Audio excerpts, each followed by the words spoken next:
Hello friends, welcome my channel.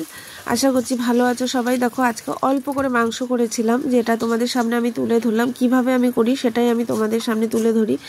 তো আমি মাংস আজকে সব মশলা একসঙ্গে মাখিয়ে তারপরে আমি মাংসটা করেছিলাম। তো মাংসটাকে আগে ভালো করে আমি ধুয়ে নিয়েছি। এখানে মশলার জন্য সব রেডি করে নিয়েছি, আদা রসুন কাঁচা লঙ্কা জিরে ধনে।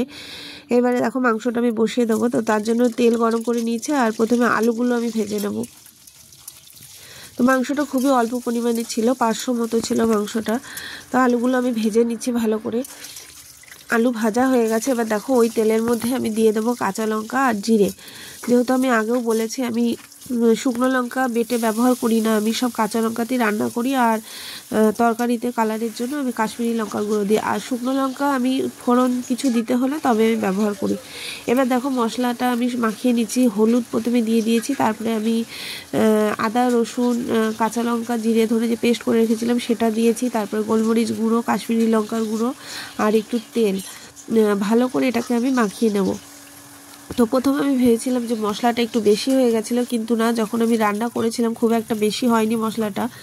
আর হাতটা আমার কেটে গেছিলো, এখানে মশলাটা লেগে খুবই জ্বালা করছিল, কাঁচা লঙ্কা আছে যেহেতু।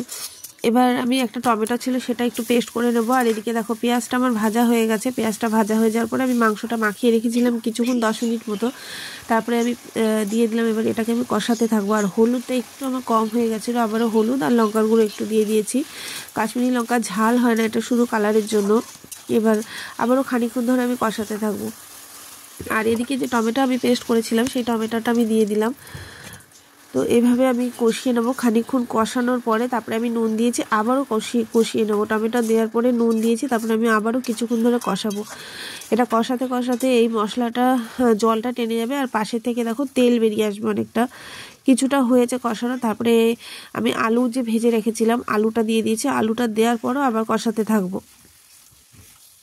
আর কালারটা সত্যি খুব সুন্দর এসেছিলো। তো দেখো কিছুক্ষণ কষিয়েছি, দেখো কষাতে কষাতে এরকম হয়েছে। এবার একটু গরম জল বসিয়েছিলাম, সেই গরম জলটা আমি দিয়ে দিলাম।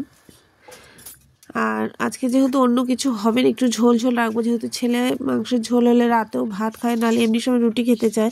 তো ঝোলটা না হলেও খেতে অসুবিধা হয়। দেখো হয়ে গেছে প্রায়। এবার নামানোর আগে আমি একটু গরম মশলা দিয়ে দিচ্ছি। আমার হাজব্যান্ড যেহেতু নেই তাই গরম মশলাটা দিলাম। ও থাকলে আবার গরম মশলা খেতে পারি না, ও গরম মশলা গন্ধটা সহ্য করতে পারে না। লবঙ্গ এলাচ দিলে তাও একটু খায়, কিন্তু দারচিনির গন্ধটাও সহ্য করতে পারে না। তো দেখো মাংসটা হয়ে গেছে, এবার আমি নামিয়ে নিলাম মাংসটা। আর আমার ঠান্ডা লেগেছে প্রচুর পরিমাণে, ওই জন্য নাকে নাকে কথাটা হচ্ছে। তো এরকমই ঝোলটা থাকবে, এতটা পরিমাণে। বেশি ঝোলটা ছিল না, এখানে দেখে অনেকটা মনে হচ্ছে, কিন্তু দুবেলা হয়ে গেছিলো ভালোভাবে। তো এই যে ঝোলটা আমি নামিয়ে নিচ্ছি। আর এত সুন্দর খেতে হয়েছিল, কালারটা দেখো খুব সুন্দর কালারটা এসেছিলো। আর এদিকে মা খাবে, এবার মার জন্য একজনে একটা মোচা দিয়েছিল। তো কিছুদিন রাখার পরে যখন মোচাটা কাটছি দেখছি ওটা কলার মতো হয়ে গেছে। তো ওটাই আমি কেটে নিয়েছি। এবার ওখানে নুন হলুদ দিয়ে এটাকে একটু ভাপিয়ে নেব, এবার ভেজে নেব। তারপরে যে দেখো একটু ভাপিয়ে নিয়েছি, কলা মোচাটা একদম কলার মতো ছোট ছোট হয়ে গেছে ওটা। তো ওটাকে আমি কেটে নিয়েছি, এবার ওটাকে ভেজে নেব। একটু ভাপিয়ে নিয়েছি, এবার ওটা ভেজে নেব। আগে এই যে লঙ্কা রেখেছি দেখো শুকনো লঙ্কা, এটা আমি ভেজে নেব। মার এই কলা ভাজা আর এই লঙ্কা দিয়ে হয়ে যাবে। তো এই লঙ্কাগুলো আগে ভেজে নেব, তারপরে আমি ওইটা ভাজবো, কলাটা ভেজে নেব। তো লঙ্কাগুলো ভালো করে লাল লাল করে ভেজে দিয়েছি।